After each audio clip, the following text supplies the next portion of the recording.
আমার 1 তারিখে ছিল চুয়েটি এক্সাম চট্টগ্রাম প্রযুক্তি বিশ্ববিদ্যালয়। যথারীতি আমাকে 31 তারিখে রওনা দিতে হবে। 4টায় ট্রেন ছিল। আমার বাসা আমি ওই বাড্ডা লিঙ্ক রোড ওখান থেকে বাইকে করে আসছি। এই বাইকটা ওরা এখান থেকে যেতে দেয় না, আর ওই সাইডটাতে অনেক জ্যাম থাকে। তো যাওয়ার কোনো পসিবিলিটি, আমার 4টা ট্রেন ছিল। ভাইকে বুঝে বললাম যে ভাই আমার এরকম ট্রেন, সব টিকিট সব রেডি, আমাকে যেতে দেন, আমাকে অন্তত অ্যালাউ করেন।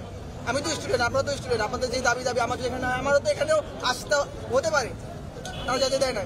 আমার কথা, তাদের যে এই তিতুমির ইউনিভার্সিটি, তাদের ছোট ক্যাম্পাস ছোটটুকু, বা তাদের মন নাকি অনেক বড়, তাদের শিক্ষা কার্যক্রম অনেক বড়, ওকে মানলাম। তোমাদের দাবি তোমাদের তিতুমির কলেজ ইউনিভার্সিটি হইব, তোমাদের দাবি এটা প্রশাসনের কাছে, নট জনগণের কাছে। জনগণের পিন্দে কি লাভ? জনগণের পিন্দে লাভ আছে? জনগণের তো পিন্দে লাভ না। আমরা সাধারণ জনগণ, আমাদের ক্ষমতা আছে, ওকে আমি নিলাম তিতুমির ইউনিভার্সিটি, আজকে তিতুমির ইউনিভার্সিটি, তো আমাদের কাছে না। কাজলা ঘিরাও করো, 36 কেজি আন্দোলন হলো, কতজনে গুলি করে মারা দিচ্ছে, কোনো লাভ হয়েছে? শ্বাসমেশ কি ঘটনা ঘটলো? যে লং মার্চ টু ঢাকা, সবাই ঢাকায় চলে আসো, সচিবালয় ঘিরাই করো।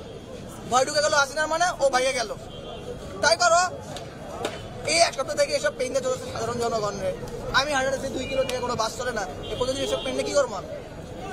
আমার তো মনে এটা ঢুকতেছে, যদি কোনো প্রযুক্তি বিশ্ববিদ্যালয়ে চান্স না আসে, তা সব 7 কলেজের পড়বো না, বাড়িতে কৃষি কাজ করে খাবো।